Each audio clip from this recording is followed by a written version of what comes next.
I finally just said, okay, well then I don't have an excuse. Like, I can do this. Why not me? And why can't I be the guy in a wheelchair that goes and has a great life and has a family and does these things? Sure, it's going to look a lot different. It might be a little bit harder than it would be before, but you don't have that option anymore. This is your option. I am not going to let my circumstances determine my joy. It pretty much bubbles down to that line right there. Like, sure, I can feel this emotion. My circumstances, it might determine my mood, but my joy is consistent. And as Christians, we know our joy comes in the morning. Like, it's new every single day. Welcome to the One Pebble podcast. Listeners, YouTube watchers, we are so excited to introduce Hunter Pinke to you today. Hunter is probably one of the most inspirational, hope-filled people in this world. He has a story and a journey, and he calls it No Bad Days. Hunter was paralyzed in a skiing accident in 2019 in Keystone, Colorado. He was a student at the University of North Dakota, a D1 football player. Hunter is 6'6", and we are so excited to tap into his heart today, to hear his message of hope and inspiration. And again, he's going to teach us all how to have no bad days. Hunter, this is a humbling honor for myself and co-host Harris. Thank you so much for joining us today. Harris? Absolutely. Thanks for having us, Hunter. One thing I wanted to kick us off with, I watched your podcast a little bit, and I know that you guys like to talk about your favorite sports players. This is episode number 25. You got a number 25 for us? Ooh, number 25. That's a good one. How about Ryan Swope? It's pretty good. Texas A&M legend. Yep. Played with Johnny Manziel back on that good Aggie team. 25. That's a tough number. It's not a great basketball number. It's more of a baseball number. But yeah, Ryan Swope, he's number 25. I'll give you that one. That's quite the pull from the Aggies. Hey, Marcel Reed and the boys are buzzing down there in Aggie land. I had to shout them out. Thanks for that one. Hunter, growing up in a small town of North Dakota, before we hear your story of the accident, tell us a little bit about where you grew up, your family. I have to brag on you. I know you were a valedictorian of your high school class. And don't hold back. Don't feel like you're being boastful. We know that you were in absolutely everything. Tell us a little bit about growing up in North Dakota. Yeah, Kristine, thank you. And thank you for the kind introduction. You did get one thing wrong. I do stand 6'6", but I do sit at 4'9", and I do a lot more sitting than standing these days. That is a wheelchair joke for the listeners that don't know. I do use a wheelchair, and I am going to use humor throughout it. I like to play off of it. I'm proud of it. It's part of who I am. So yeah, I appreciate the kind introduction. You are correct, though. I did grow up in small town North Dakota. I was valedictorian. I only had 18 kids in my class, though, so I had to beat out 17, a little bit easier than some other people. But yeah, I grew up in small town North Dakota, a little town called Wishek. I like to say we were 90 miles from everything. Kind of 90 miles from McDonald's, 90 miles from Starbucks, 90 miles from Walmart. But what that did was it really made us a strong knit small town because we didn't leave a ton. You know, if we had to go to Bismarck or Jamestown, Aberdeen, one of the cities that were, 100 miles away from us, we did, but for the most part, we stayed at home. Our grocery store was great. We had car dealerships. Our family owned the lumberyard. So it was a tight-knit small town. And like you said, I got to do everything. When you grow up in a small school, you get the opportunities to do absolutely everything. You don't just have to be an athlete. You don't just have to be in music. You don't just have to be, one of the smart kids. You get to be all of them. And so I did everything that I could to try and be as well-rounded as possible. So athletics, basketball, football, track and field, baseball. Extracurriculars on top of that, though, FFA, FBLA, science fair, science Olympiad, math counts, drama, speech, choir, band, absolutely everything. My mom made me start playing piano in 4th grade, and she never let me quit. I'm thankful for that now, but as a sophomore, junior, senior in high school, I wasn't too fond of playing the piano. I will say, though, if you're a high school guy playing the piano, you're very close for it to be very cool. Like, you get to college, and I didn't meet one college girl that didn't like a guy that could play the piano. So it was one of those things that it switched for me very quickly after I got out of high school. So yeah, growing up in Wishek was awesome. And I got to do everything, but really I love to play basketball. Basketball was my favorite sport. You are correct. I stand 6'6", and so being a taller guy, it came relatively natural. And that's kind of what drove, I think, my passion, to be a collegiate athlete. I wanted to be a college basketball player, much like my grandpa, who's still one of my biggest role models. And I think I hope everybody's got that person that, you aspire to be like. And for me, it was my grandpa. And so I wanted to be like my grandpa and be a college basketball player. And that really drove a lot of my younger years and the decisions that I made. Hunter, to then go to UND and become a D1 football player, that is a really big deal. Before we talk about the accident, were you enjoying D1 football, and what a compliment to you to make it to that team?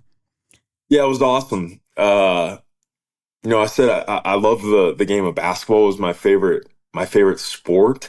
But I was 6'6", and I was what they call a tweener. So I was kind of on that line of not being quite big enough to play at the Division I level, but not being quite quick enough to play at the Division I level. I was kind of right in the middle.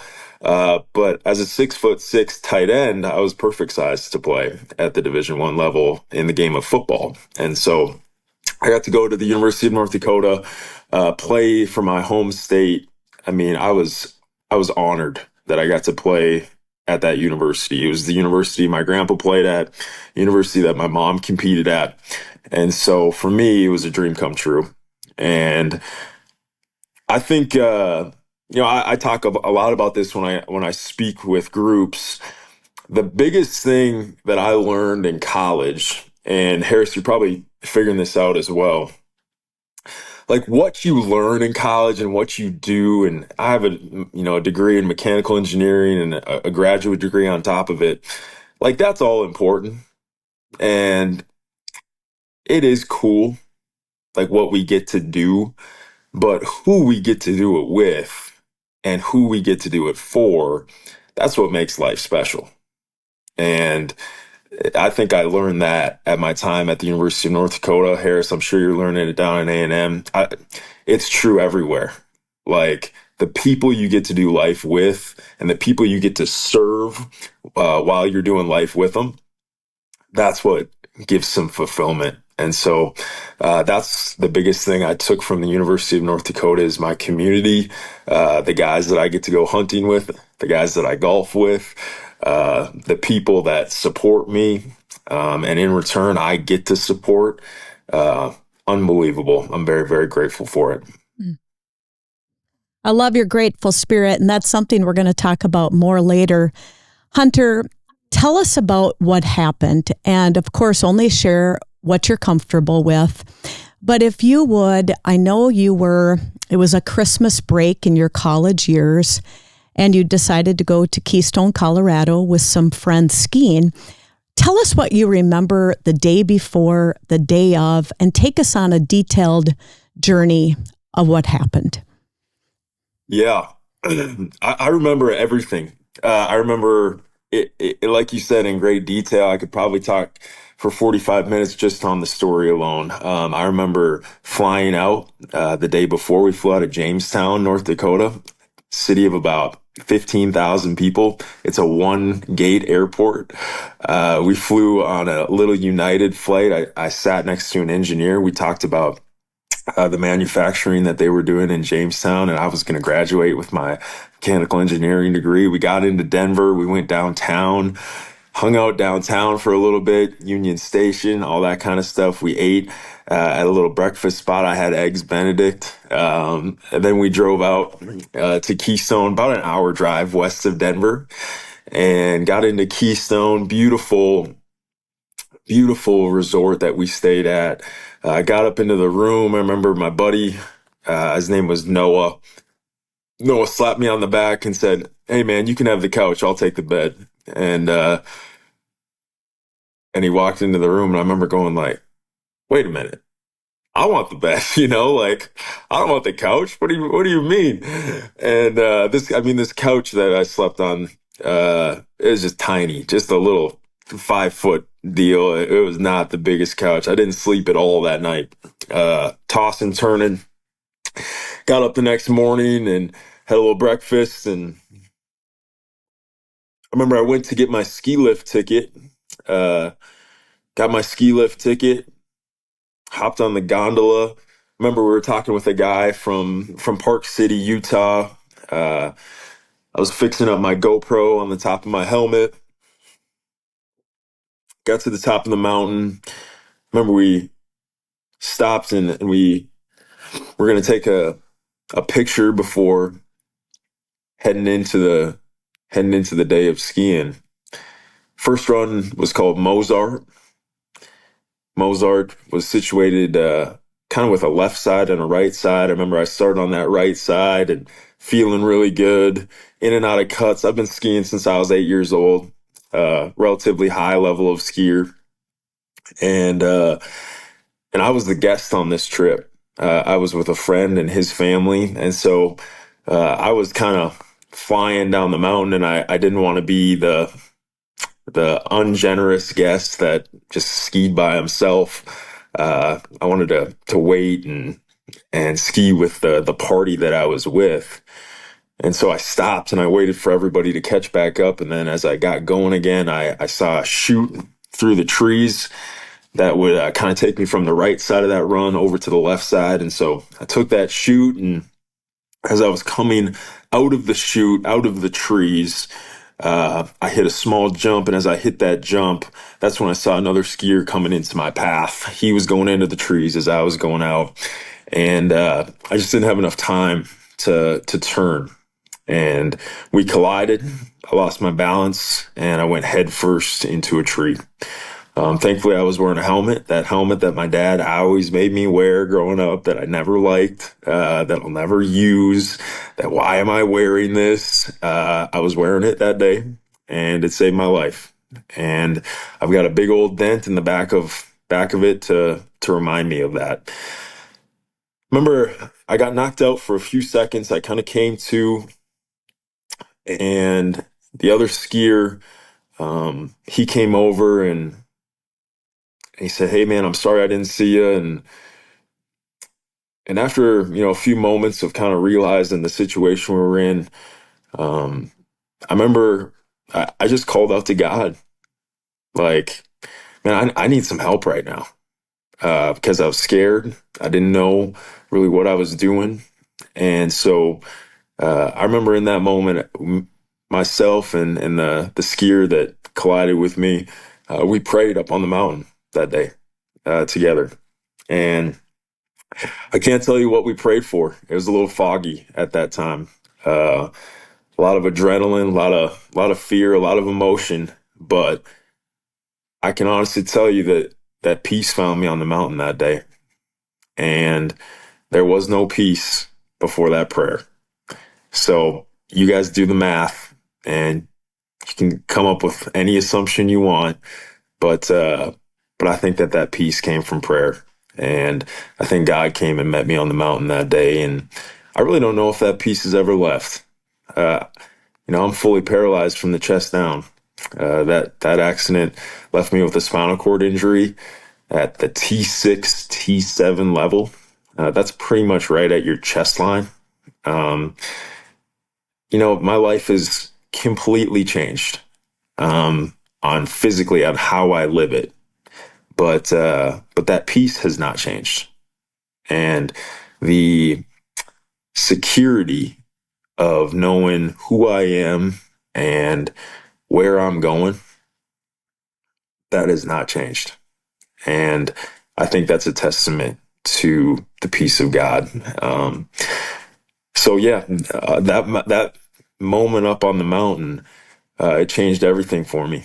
But as I look back now, about 6 years, I look back and think I could have never scripted this to the doors that have been opened from one door closing. So, yeah, I got airlifted off the mountain. Went into the Denver suburbs, had a 8-hour surgery to repair my back, and then I did my rehab right in the Denver metro at a top 10 rehab facility in the world at Craig Hospital.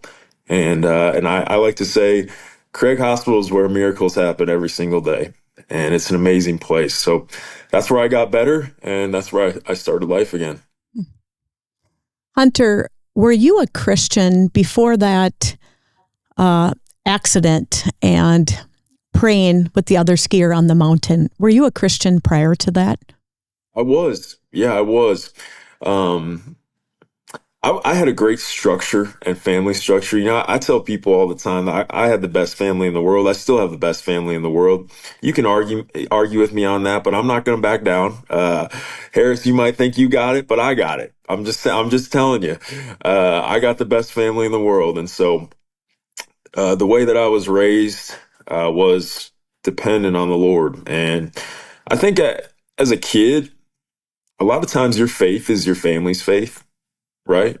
You grow up and if your parents have a strong faith, they instill that in you, but it's really your parents' faith. You haven't made it your own yet. And then I went to college and I fell on my face. Like you mess up and you fail and you go through some struggle. And that's part of learning and part of making yourself who you are. And I think the Lord finds you in those moments like, man, when you're weak, he is strong. And so I think my faith kind of became my own in college. And then you go through these, phases of lukewarm, of like, I know what's right, but man, I'm a college Division I athlete. Like, I got a lot of stuff that's getting handed to me that feels pretty good and that's real fun, but I don't know if it's the lifestyle that I should be living. And then you have this accident and it's like, man, it puts life into perspective. I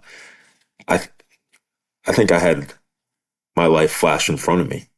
And I went on a date with death. And suddenly life becomes much more precious. And each day has a little new twist on it because it was a day that could have been taken away from you.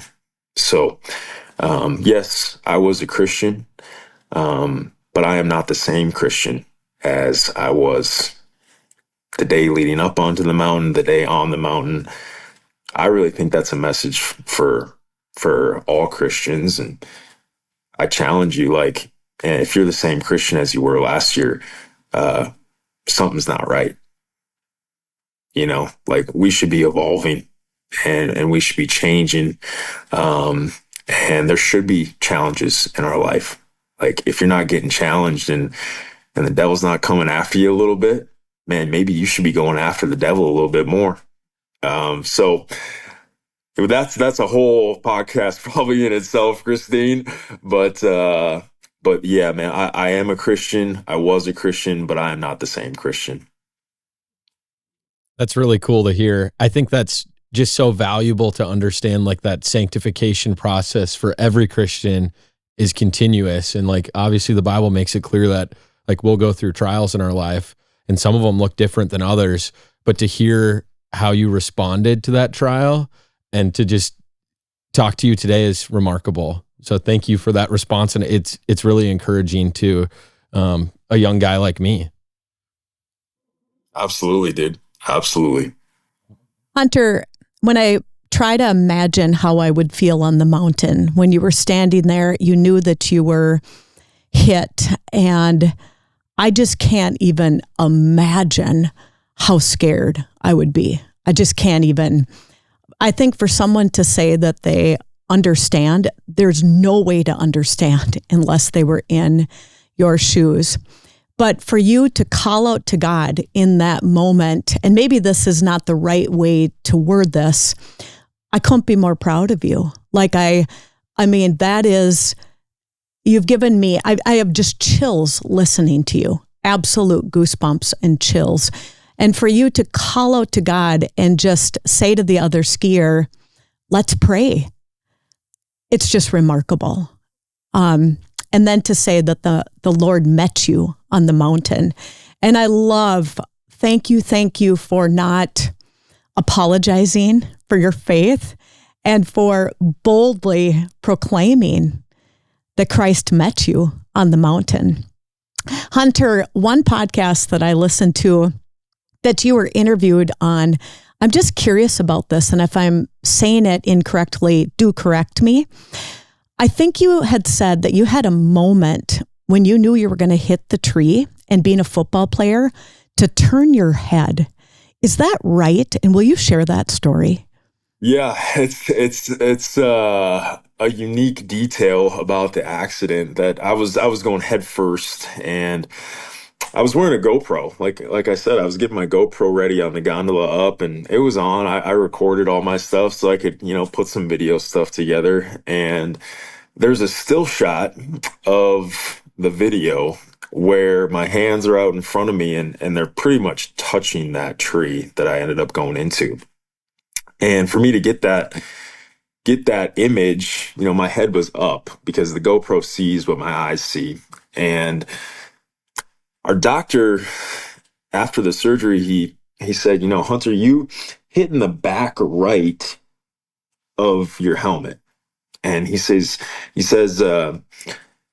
I do a lot of skiing accidents, a lot of spinal cord injuries from skiing accidents, and I see a lot of frontal injuries, right? You see where you're going, you make impact. A lot of times it's a clean break and it's death on impact. You snap your neck. I said, but you didn't do that. And it's unique. I don't see this very often. Can you tell me what happened on the mountain? And I remember thinking back, and at the last second before I hit that tree, I remember I just tucked my head and I kind of lowered my right shoulder, and it turned my body.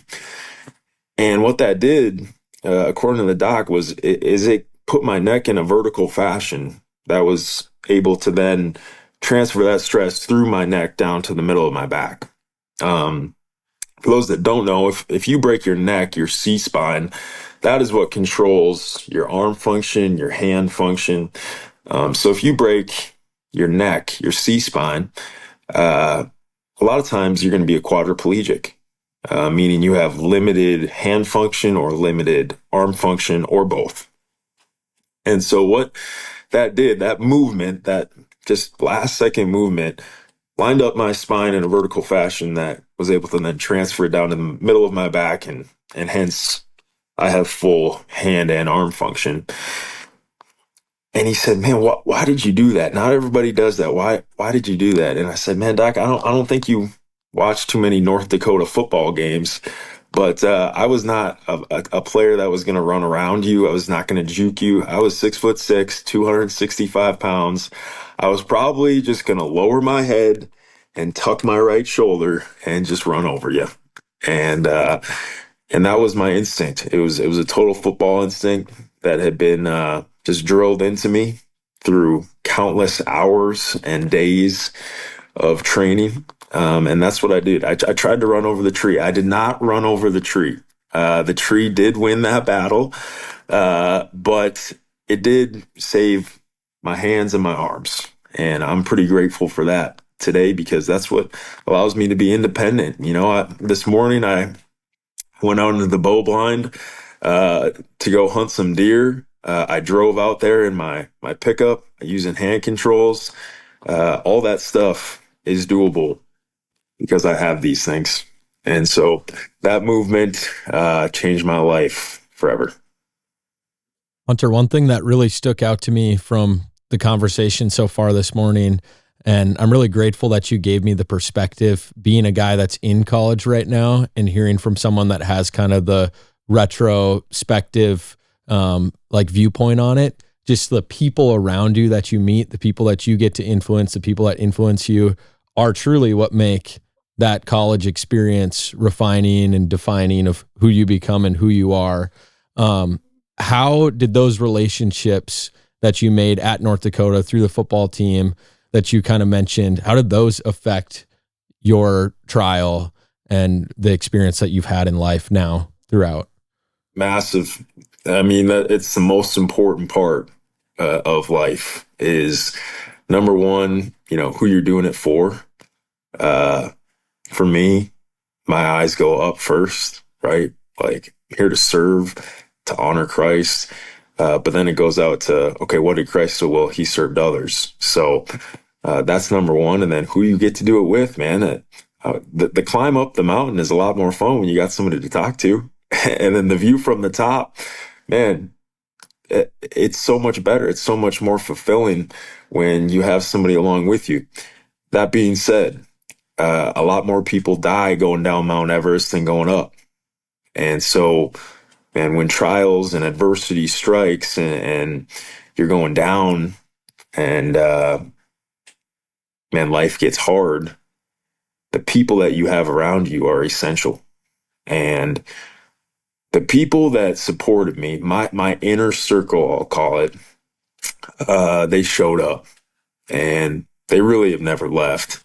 But man, they showed up for me big time. It was a joke at Craig Hospital on who was in Hunter's cheering section today, because there were so many people rotating out, whether it be my family or my football friends, because this was winter break. And so, the guys were off from school. So they all came down, and they drove the 13 hours from North Dakota down to Denver. And man, I felt like I was pretty loved in that moment. But then above that, like, that's never stopped.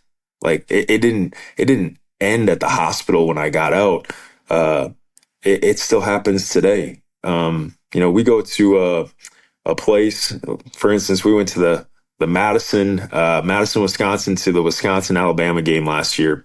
I'd done some work with Alabama, and we were going to a bar in Madison that was in the basement of a building. So there was a large flight of stairs, and the bouncer goes, sorry, man, we don't have an elevator. And the guys go, oh, don't worry about it. We'll get them up and down the stairs. And we went down the stairs, no problem. Going up the stairs is a lot harder, but man, my guys, they just take care of me. And stairs aren't a problem for my crew.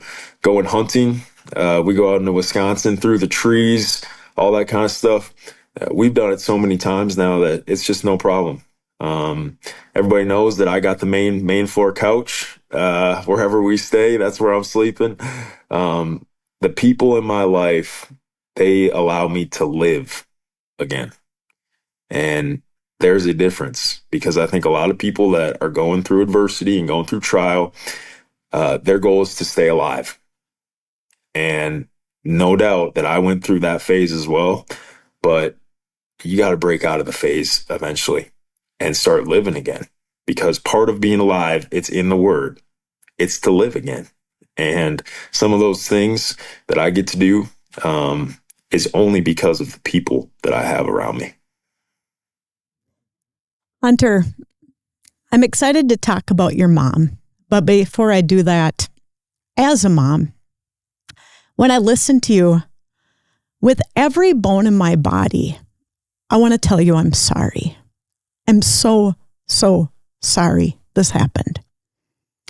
But then with every bone in my body, I want to say to you, I don't believe that we have a harming God, but we have a God that allows things for his master tapestry that we most of the time cannot understand this side of heaven.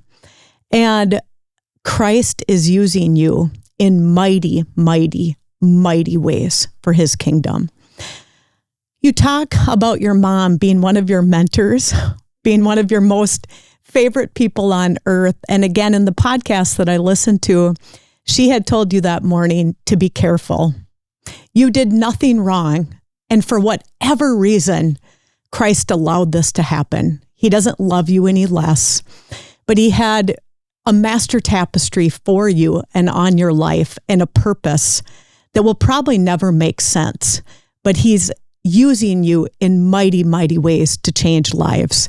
Tell us about your mom, and I know she's one of your most favorite people, and how has she helped you on this journey? Yeah. Oh, my mom is awesome. She was a teenager when she had me. And so we have been together for a long time. She was a single parent for some time before my dad came into my life. They got married when I was, let me think here, third grade. So then he adopted me when I turned 18. But yeah, I mean, my mom and I have spent more time together than any other people in my life. And we are friends now. She always would say to me, I'm not here to be your friend. I'm here to be your mom. And so she would hold me accountable. But as I've grown older, I've realized that actually is a form of love.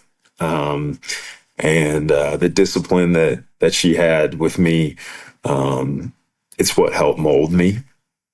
I do want to push back a little bit on you, Kristine. Please in do. Please do. You did say, you're sorry, and I get that. I think people see my chair and they go, "Oh, I'm sorry that you have to deal with that struggle." But man, if we go to the word, like if you go and you read through the word, we realize like struggle it's not an optional thing. Like it's going to happen. You guys see my struggle, right? Like, oh, he can't walk. He uses a wheelchair. But the truth of it is, Kristine, is that every single person's got struggle. You just don't see it all the time. Mine is a physical struggle, but man, I got two parents in my house. I got, a whole family. I got grandparents that are still alive. I know a lot of people that are still walking, but they don't have any parents in their house. Struggle. It's a different type of struggle, but it's a struggle nonetheless. And so we see it in the word, like James 1:2, like count your struggle as a blessing because it causes perseverance, and let perseverance carry you through. And we see it, in I believe it's Matthew, where Peter is washing Jesus' feet. He's like, man, what are we doing right now? And Jesus is like, hey, you don't understand what I'm doing right now, but later you will. He doesn't ask for us to understand it. He just asks that we trust it. And so I think if we go and we look at the word, it gives us examples and it tells us this is going to happen. It doesn't say that you're going to end up in a wheelchair, but it does say you're going to come upon struggle. You're not going to understand it. But if you trust me, there's good that's going to come from it. And that's where I was. And I had to find that, I think, during my rehab time in those first couple months.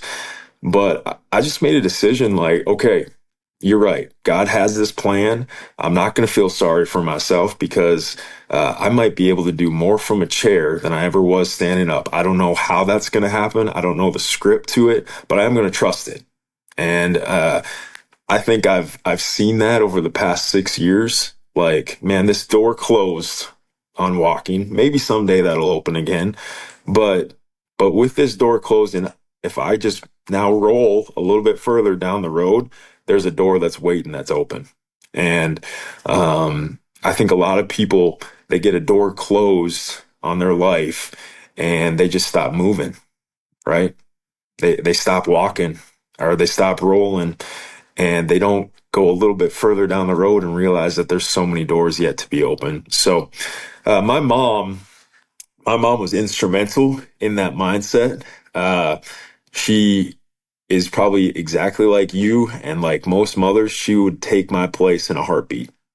And I would actually say that the accident and my injury was way harder on her than it was on me.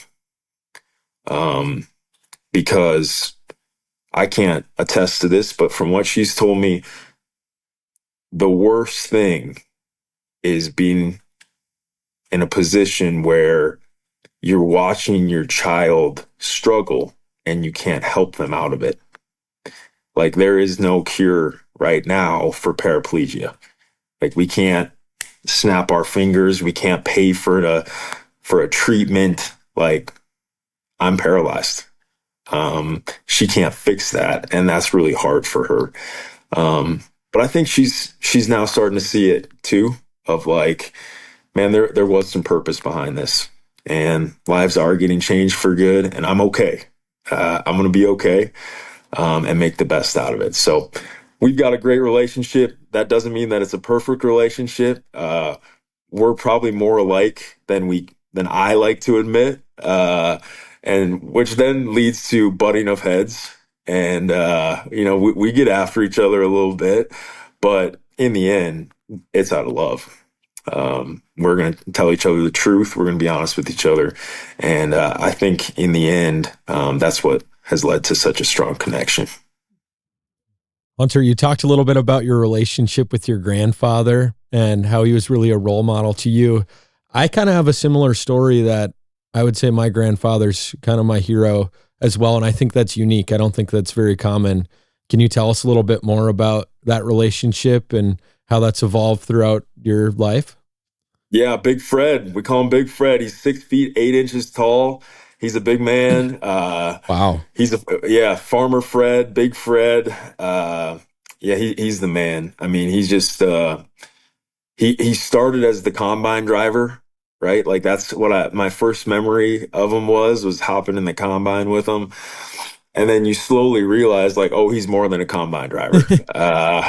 And the wisdom, like, he's just one of those guys, Harris, that you just wish you had just like a recorder all the time, because at any moment he might say something so profound and wise, and you just want to just grasp it and hold on to it. And so that's my grandpa. He doesn't need to talk much because his words hold weight. And so I think that is a testament of somebody that is wise, and somebody that I look up to and value is when they don't have to say a lot to say a lot. Hunter, during your rehab, did you ever go through a time where you said, why me? And then take us to your motto becoming no bad days. Yeah, I did. You go through a time in your life where you're going through struggle and adversity. I think it's natural human reaction to say, why me? Like, man, why do I have to be the guy in a wheelchair? Why do I have to deal with this? Why did I stop and wait for the other people to catch up? Because if I wouldn't have stopped, we wouldn't have timed it out. He wouldn't have been coming into the trees as I was coming out. Like, why did we take a picture at the top of the mountain? And you start, why? And you're searching. The question why is you're searching for understanding. You want to understand it. And I think the why me leads to a lot of self-doubt. I think it leads to a lot of, it can lead to depression, because I really don't know if you're going to find the why. Like, I think that question is just going to keep on nagging you, and it's probably going to drag you down. And finally, I did come to a point, and I think it was probably with the Word open, where I was reading Job, and I just started thinking, like, man, why not? Like, if Job can do this, why can't I? And, why not me? And most of the answers to that question, why not me, I really just didn't like. I'll be honest, I'm stubborn, and I didn't like the answers that I was giving myself. Like, why not me? Well, Hunter, you're too lazy. I don't like that answer. Hunter, you don't have the right mindset. You're probably not tough enough. I don't like that answer either. You don't have the support system. Well, that's not true. And you go through these, and man, I finally just said, okay, well then I don't have an excuse. Like, I can do this. Why not me?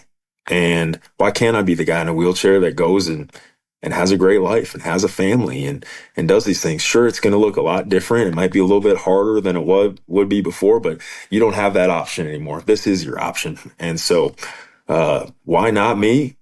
That switched the course of my life. It got me going again a little bit. It lit a fire under my butt that, man, you don't have to just sit around asking the question, why?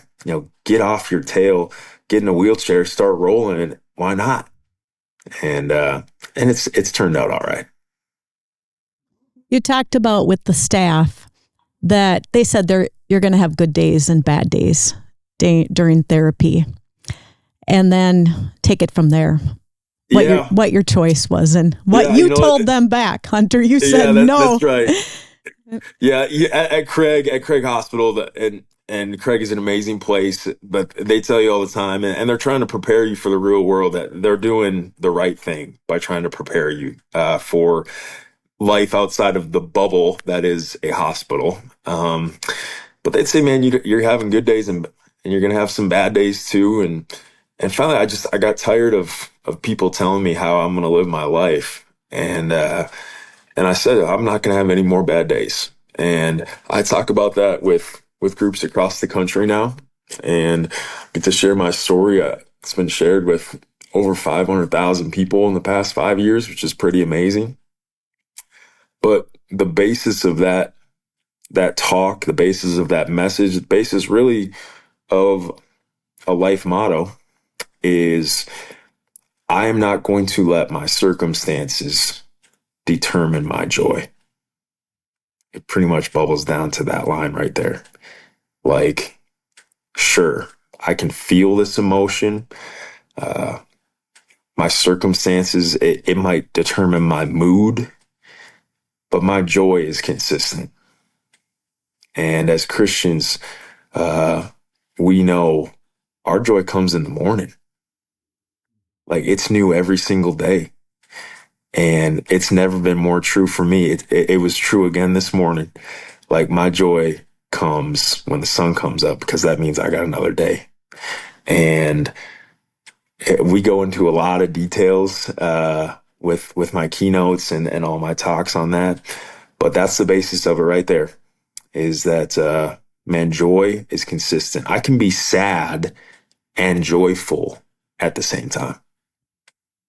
And a lot of people, that's going to go over their heads. But my joy, it remains constant. Sure, there's going to be mood. I can have bad moments. I can be sad, but that does not deter my joy.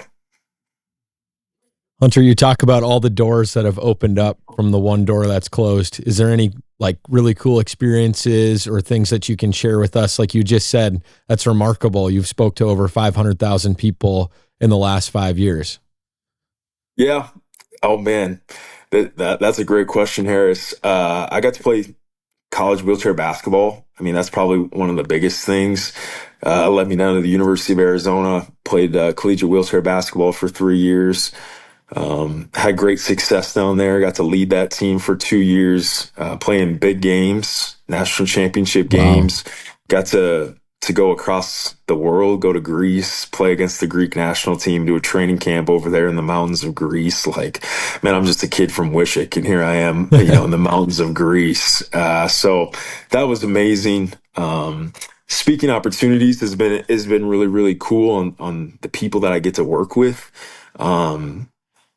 amazing college programs across the country, speaking with student athletes. I think I'm in an interesting part of my career right now, Harris, because I think I've gained a lot of life experience. For a guy that's 28, I've done a lot and gone through a lot, but I'm still 28. And so I can go in and I can talk with, 20, 21, 22, 23-year-old guys and gals, and they can look at me and go, oh, we're not all that different. And this is nothing against somebody that is, 50 or 60, but I'm a young guy. I can relate with young people. I grew up on Twitter and Snapchat and TikTok. I get this stuff. So the doors that have been open for me have been really neat in that I get to work with a lot of young people, which that's where my heart is.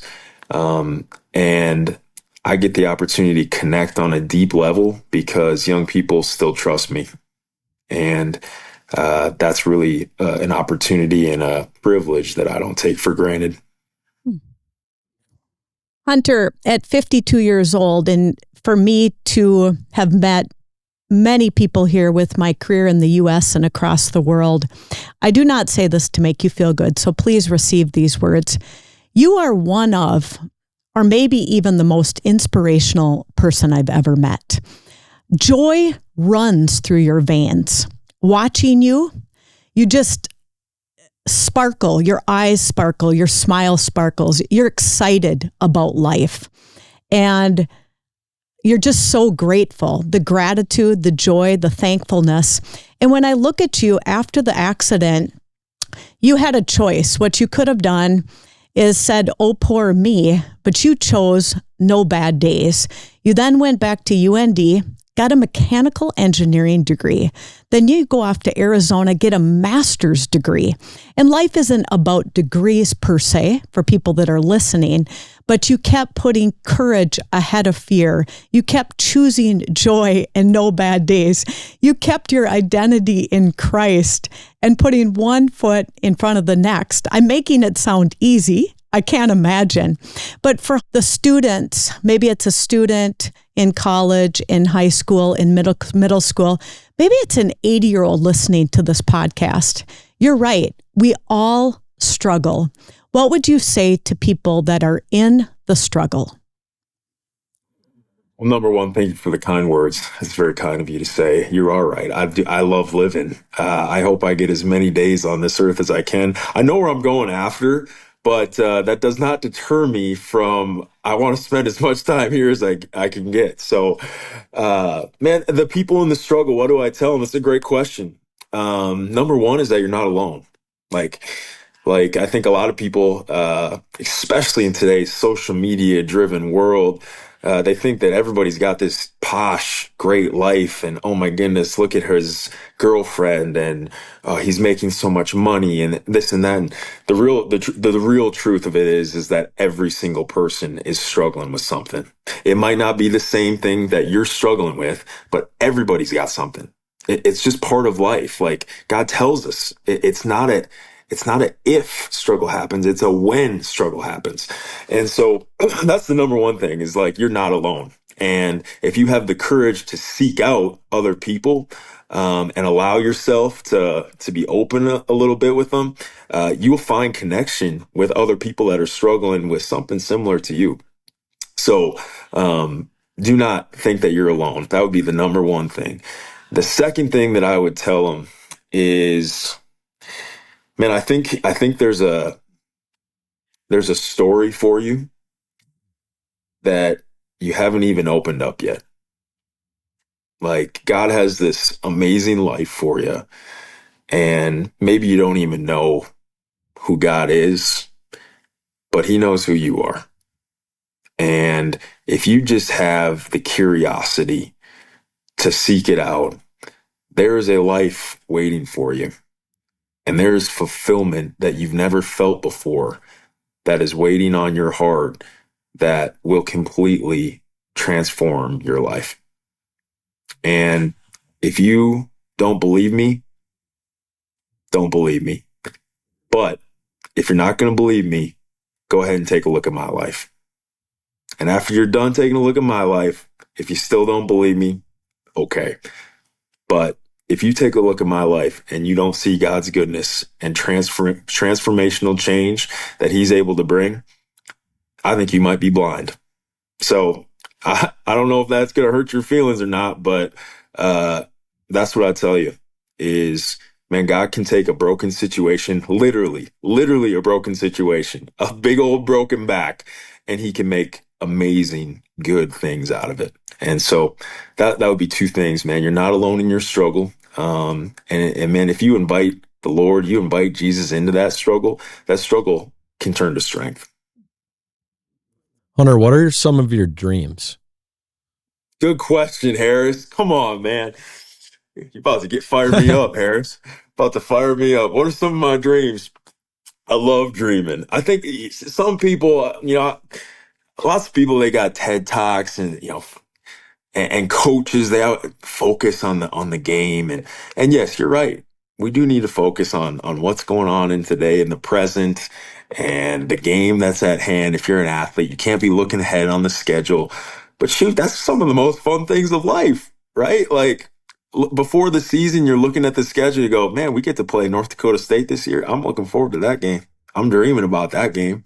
Or as a young kid, well, I know in October we're going to Disney World, and I can't wait to meet Cinderella, and I want to ride Space Mountain. I really think the best part about going to Disney World is the 3 weeks leading up to going to Disney World, because you're thinking about what you're going to do at Disney World. The rides are great, don't get me wrong, but man, it's the anticipation for it. And so I'd love to dream. I think my dreams have shifted.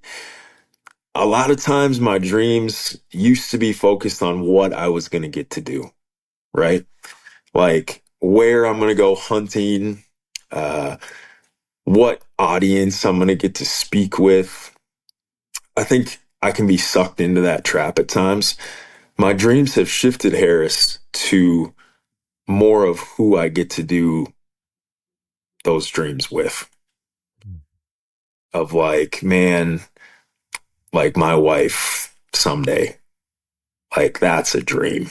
And the kids that I get to help raise, like that's a dream. And getting to be in the stands someday and watch my grandchildren, like that's a dream. And some of those materialistic things of traveling and seeing the world, that's going to come. But I don't want to do it by myself. That seems a very, very shallow and very empty to me. I've got to travel around the world. Really, really cool places. What I remember most about it, though, is who I got to do it with. And so my dreams are way more about the people that I'm sharing them with than the actual dream itself.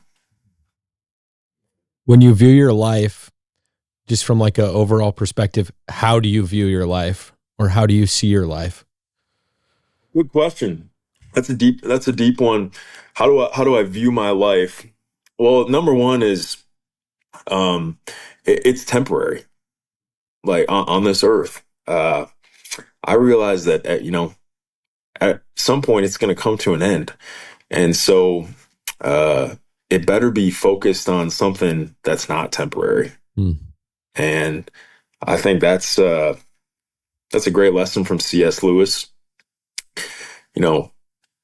If Christianity is true, then it is of utmost importance. If it is not true, it is of no importance. One thing it cannot be is of little importance. And so for me, like, I think the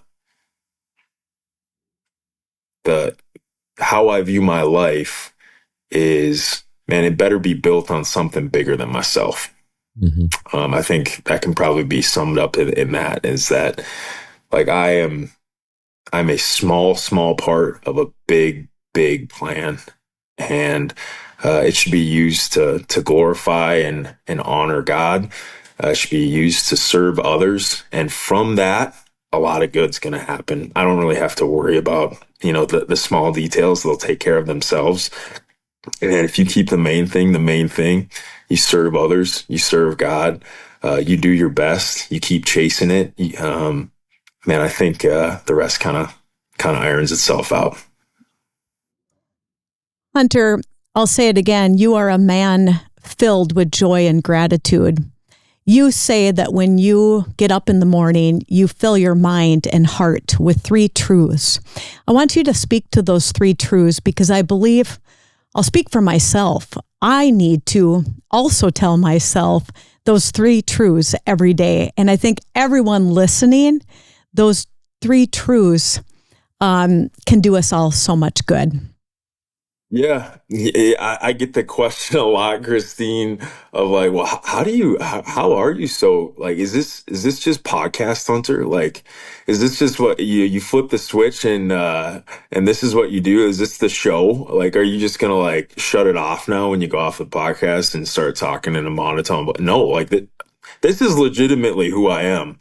And people ask, how do you get that? Well, I tell them, man, I start with gratefulness. Like that is the building block upon my day. That is the base of it. And those three truths you're talking about, I call them my big three, because they never change.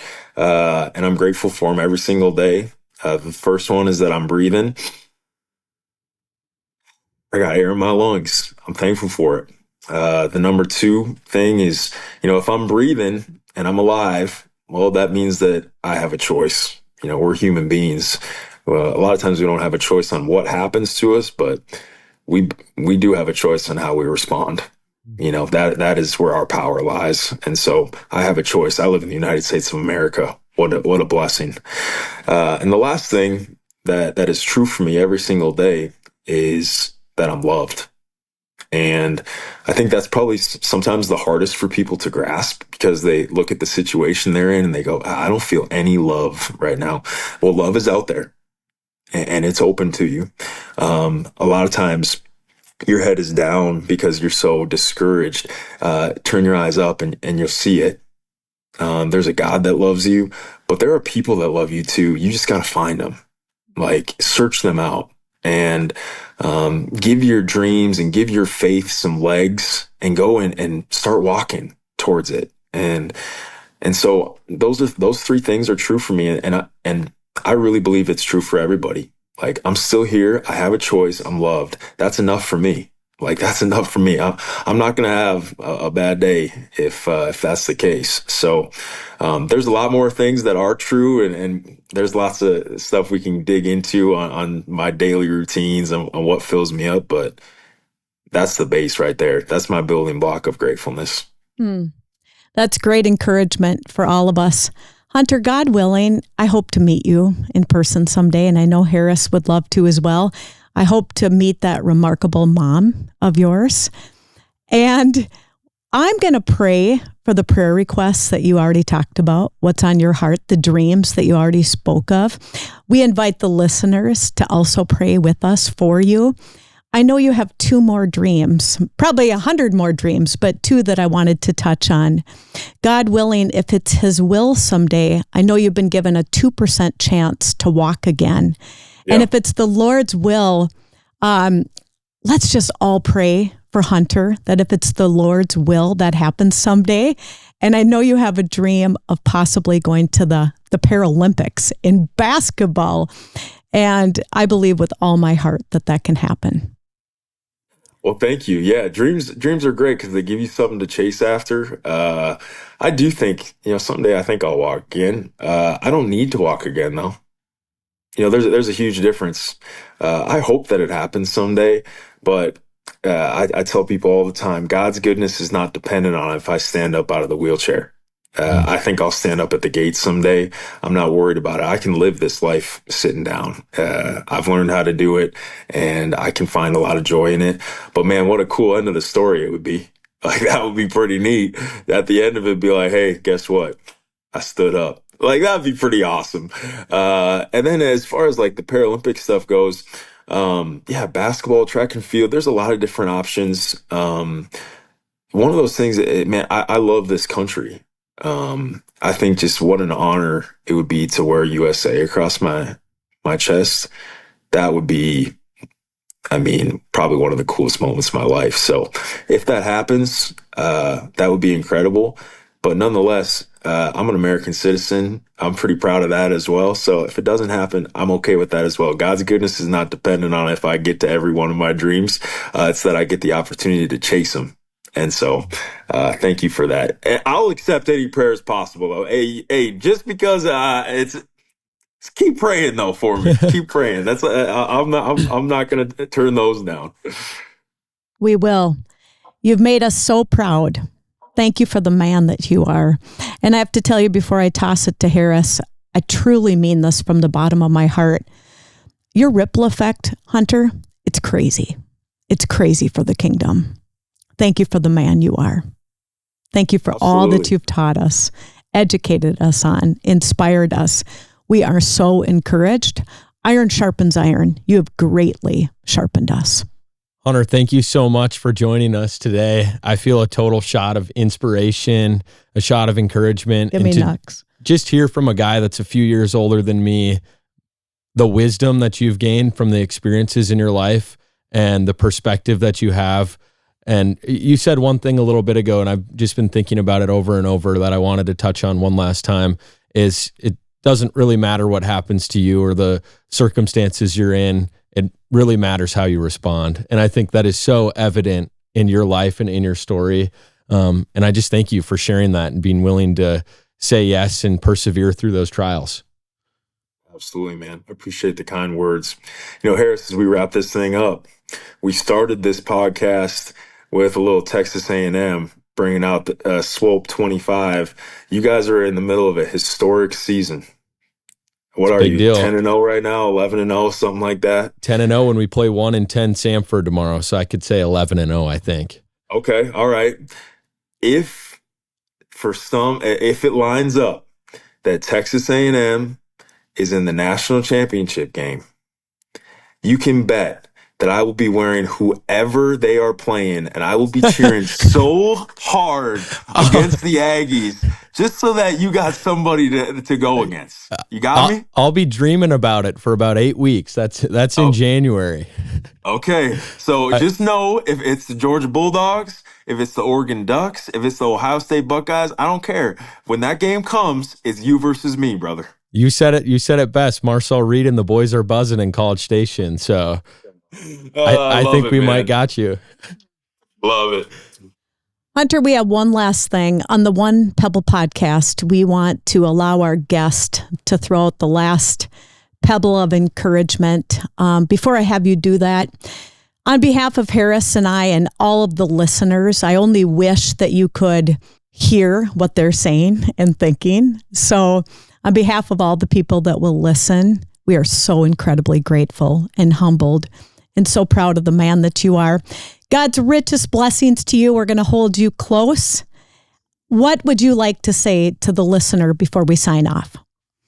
Last thing that I'll tell the listener, I think a lot of people, they turn into a podcast or they go to a speaker and they're searching for something. They've been asking something, a higher power. They don't even know if there's a God, but they've just been looking for an answer. Well, knock, knock. Like, there's a reason that you tuned into the podcast today. It's not by accident. And you've been searching something in your life. Well, here it is. Like, keep going. And there's a story yet to be written for you. So just keep on going and keep on striving. And I think there's something up ahead that you're meant to run into. And I think if you just keep on going, like you said, step by step, and if you can't take a step, go just push, hop on some wheels and push. But there's something up ahead of you that's worth going for. And you tuning into the podcast today, that was your sign to keep on going. So be encouraged and keep going. Hunter, I forgot to say it earlier. We're going to put your website in the show notes. We know that you have done a ton of public speaking and you desire to do more public speaking. And so we are going to encourage people to reach out to you so you can continue to share your message. That'd be great. But you're right. People turned in for a reason. That's knock, right. Knock. Absolutely. Yeah. I'd love to do some public speaking.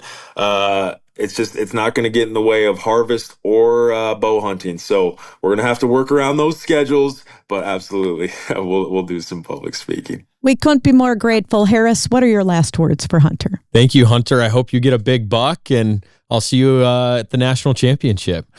All right, brother. Gig 'em. Gig 'em. Thank you. We appreciate you. This has been the One Pebble Podcast.